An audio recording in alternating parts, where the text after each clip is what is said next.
Hey everybody, we're here live with Nick Madehdou from JumpButton Studio and JumpButton Animation. Thanks so much for joining me, Nick. Why don't you tell me a little bit about what your studio is up to these days and what we can look forward to following you on? For sure, for sure. Hey everybody. So what we're up to. Our studio came to be due to inaccessibility back in ninth grade. I was a humble, ambitious young child looking to intern in the industry. Comcast, Google, Apple, you name it. I definitely attempted to send an application in. They all came back for internship. They all came back with a humble reminder, you're not in college. Come back next time. And that's how entrepreneurship just found me. Since then, we've been making games, animations, and applications, mobile apps. Recently, the past, since the end of last year into this year, we've pivoted quite a few times. But our final and I think most interesting pivot and one I'm looking forward to is where we are no longer focusing on application or mobile application as heavily as we did prior. Now we're strictly games and animations, and we're going to drive home storytelling, immersive gaming, and increasing representation within the entertainment space with those two areas. We've seen lots of drastic data and representation within those spaces as from a workforce perspective and from an ownership perspective. Less than 3% of underrepresented people are in the workforce of games and or even own their own game studio. And on the animation side, less than 25% of females are represented in animations. Once you start to break down that 25% by ethnic groups, backgrounds, etc., that 25% drastically drops down to under 10. And that is not something I believe is representative of the consumers who who spend your dollars and engage in these industries. So we're just trying to be, if at any point, the one of the leading forces in showing you can have a diverse group of people in leadership and all across your company and generate the same amount of money quicker, better, and have fun doing it, while also influencing more studios and more individuals to get up and do their own thing and make things happen. Just because they don't see themselves in these spaces, only way that's going to happen is by putting yourself in the space. Yeah, absolutely, Nick. That's the great work right there. The industry needs you for sure, and I love what you're doing. Something I like to talk about with other you know studio leaders is that the industry is still pretty young. You know what I mean? It's not like film or TV that's over 100 years old, or written words, or spoken stories that are centuries old. Um, you know, because some of the original guys to do it in the industry are still so young. There's a lot more room, I think, for shaping the industry to be, like you say, fully representative of the people who enjoy games, who enjoy nerdy stuff, and science fiction, fantasy, to apps, to games. You know what I mean? So like I couldn't support you more. It's the good work there, and like I said, the industry really needs you, and I can't wait to see what you're going to accomplish and what you have already too. Do you want to talk a little bit about what might be out there for people to get to know your work? Most definitely. It's funny you should also say the industry is relatively new. The other day, one of our lead developers was on a podcast on YouTube, and talking about the recent Stadia achievement we had. And he had made that same reference where we were talking about what or how people kind of consider games in the sense of how long the game should be, right? And whether it's a good or bad game. And he was referencing how the games industry is still relatively new, whereas films is hundreds of years Sure. old. And there is a different mindset for the two things and expectations. And people expect so much more out of games because of how fast it grew from when it started. So Yeah. that was interesting. That was just interesting, a reminder. But what we have out there, we we used to have about 5+ games on both Google Play and no on Google Google Play, and 3 on the App Store. But when we also made a pivot and set new standards for what our games represented, we kind of took them all down except for one. So we have one game out on the Google Play and App Store called Last Line of Retreat. It is a pixelated game in which you are a soldier, the last remaining, or maybe the last remaining soldier of your team, and you have to escape a large flame that's just coming to get you. And it's just an endless runner down the tunnel forever. And you just have to keep going as fast as you can, using whatever means you can to survive. And we also were fortunate enough to be able to partner with an influencer family known as the Ace family to build out their game called Ace Play, which is also on the app and Google Play Store. That did numbers for sure. It was an interesting being able to see things on the side of how other larger studios might be seeing their stats and data grow. So that was an interesting learning experiences for sure. And now we're using that to kind of drive home all the future titles and games we make and also what we try to achieve. Things coming up, we just recently got into Google Stadia's Makers program from a game jam. We were 10 companies were participating, 3 were selected to come to Stadia. We were one of the 3. And we're making a title called Fragments, tentatively titled. We're aiming for any time between end of next year or next 2 years, give or take. And the title tends or aims to flip the switch on how people think about playing their games. Normally, when you're playing your game, you expect to be able to jump and attack freely and at any time. We said, nope, we don't care about you. You have to share your attack and jumps with your teammate. So only one of you can do one of the things, and you have to switch back and forth. So it's going to require either good friendship, good teamwork, or just hope you don't have a friend that does not like you for some reason. Otherwise, you have a very complicated game. I wonder where you could find a good teammate. That is a great segue, isn't it? Yeah, it is. Well, before I get there, I want to talk a little bit. You touched on this a bit before about your motivation and how you got into the industry and whatnot. What do you want to talk a little bit more about? What your passion is, what gets you up in the morning, what your mission is to try and accomplish in the industry. Really, it's the impact we're trying to make and representation we're trying to form.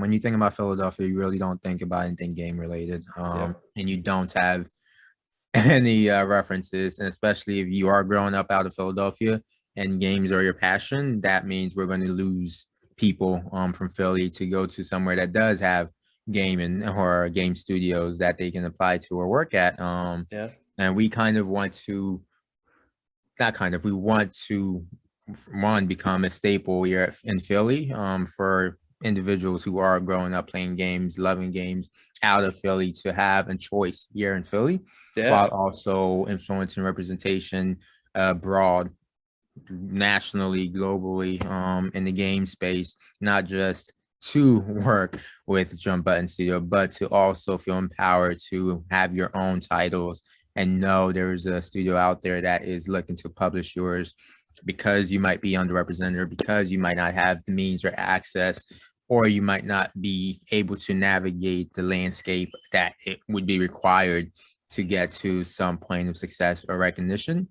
We've been fortunate enough to have been hustling long and hard and getting noticed here and there. And now we can somewhat say we have some type of reach or some type of relationships and networks that allows us to have the opportunity to reach people in ways that other people can't. And I want to make sure we get to the point where we can open that door to as many people as possible and influence that change.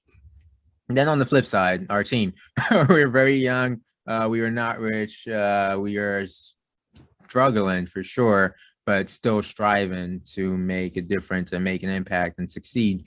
And I could not wake up and not want to keep pushing forward, especially with so many great people waking up every day and working towards the same goals. So that's always a good thing to have. Yeah, I can definitely echo that.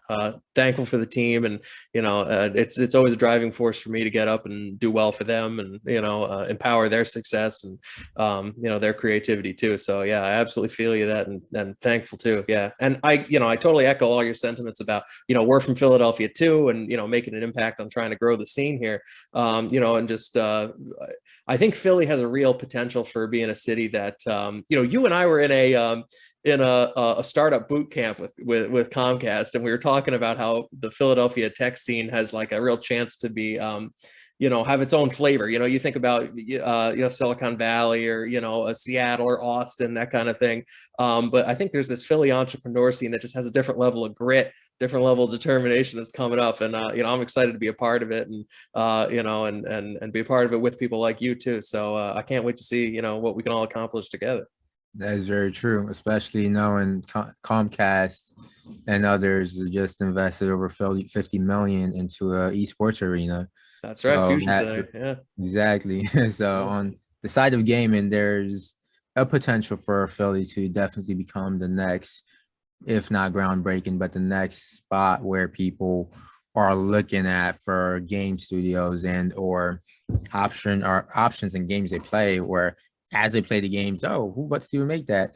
Studio out of Philly. Oh, wow, they have game studios in Philly. Yeah. Yeah, that type of conversation, getting that going. So I'm excited to see what that looks like in the next 5 to 10 years, Love it. especially with studios like ours trying to make more of an accessible resources available. Yeah. So Yeah. Well, hey, listen, on the, accessible resources, we're talking to you here today, less about, a plug for what player can do, but more of, how you might be able to use it. That's one of our things. That's a big point of emphasis for us at Player Two, is that we're always listening, we're always growing, and this app's a service. It's by gamers for gamers, and at the end of the day, we want to take where there are holes in the industry and provide solutions. So how could you see using Player Two to help facilitate your business, and connect with your audience, and help facilitate some of the change that's at the core of your mission? before I continue that, do you hear my dog growling in the background, or is it all good? No, I maybe heard Okay. one or two times, but not much at all. You're good. He's playing. Awesome, awesome. Player two. So there's a whole bunch of avenues, right? Like we've had long discussions about player two and the opportunities and potentials it can have and will have. I think one for me is the future potential where games and studios can get the opportunity to integrate a good way of helping players find teammates or searching for players for each other into their platform, so it's more personal and personable. That's right. And on the side of the games we make, giving us an avenue to actually run events that is centered around player two, right? So for us, we're looking to form partnerships with a lot of with a lot of influencers and some streamers and esports organizations or teams.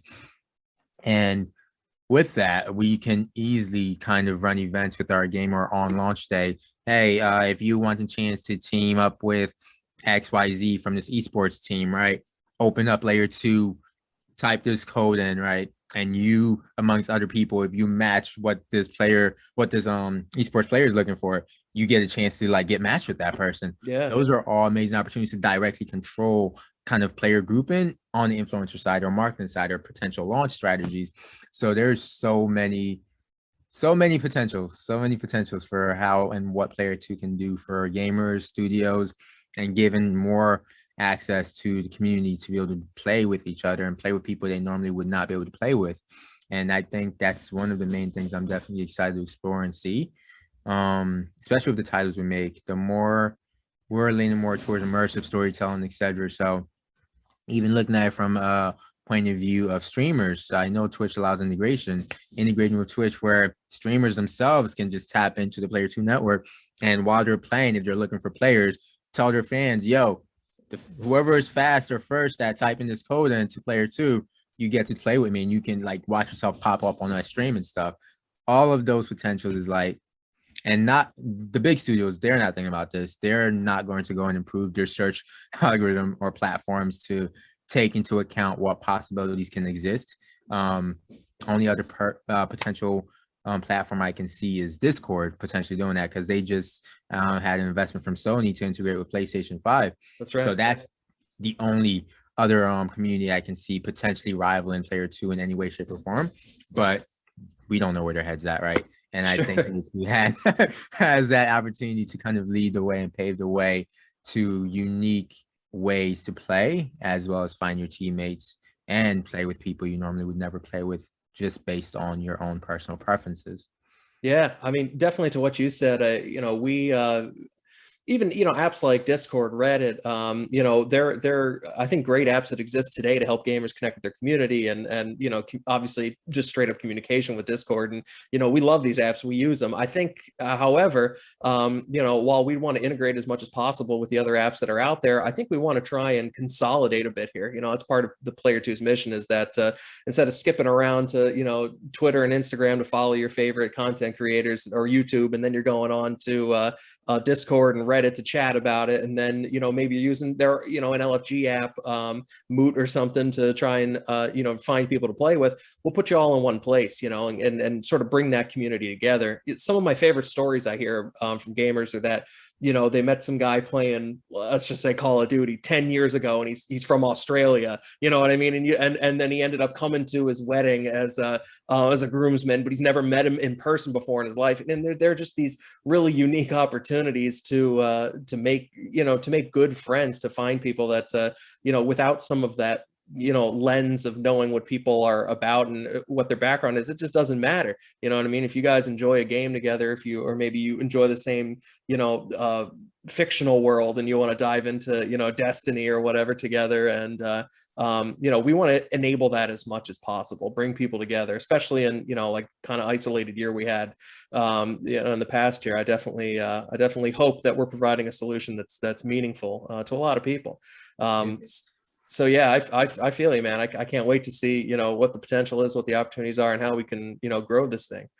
There's definitely going to be a long-term opportunity there, and not many industries can say they influence or manage to make two people say yes to getting married without ever seeing each other. Yeah. And that's something the games industry can definitely take and say they've done. Because I've heard stories as well, and it's interesting. And that's, I think, what's very fascinating about giving people more ways to connect, and where Player 2 can definitely come in. So I'm excited as well. There is so much, and I feel like the community will speak for themselves as well. Once the platform comes out, they will help direct and dictate where Player 2 goes, because they are player one at the end of the day. If you look at it, right? That's They're right. your first player, and to You got find it. that player too. So I'm excited. I am definitely excited. Y'all are making something that is needed, necessary, and going to be crucial in the long-term longevity of ensuring players feel heard and seen in ways that many game studios are not too focused on, because they're just making great games, or making games that people like, and not too concerned about who's playing with who. Whereas y'all are concerned about who's playing with who, and making sure it's the right person they want to be playing with as much as possible. You got it, man. There's obviously a lot of thought and creativity that's gone into providing these solutions, and we're just going to keep going. We're going to keep listening and keep trying to check off where the holes are in the industry, and bringing people together. And to that effort, I really appreciate having all the conversations we've had together about Player 2, and opportunity to work with you and draw on your experience and your perspective. And I'm grateful for you. I'm thankful for how far we've come. And as a kindred spirit and entrepreneur, I know how far we both have to go together. But I really, it feels good that we're in this journey together, man. So I really appreciate you. Thank you. 100%. Thank you for having us, for sure. Yeah. Always excited. Absolutely. I think that wraps it up for today. Thank you so much for joining me, Nick. It's been a pleasure. Look out for JumpButton Studio and JumpButton Animation all over social media and their website. And can't wait to see what big things are to come, Nick. Thanks so much. Thank you.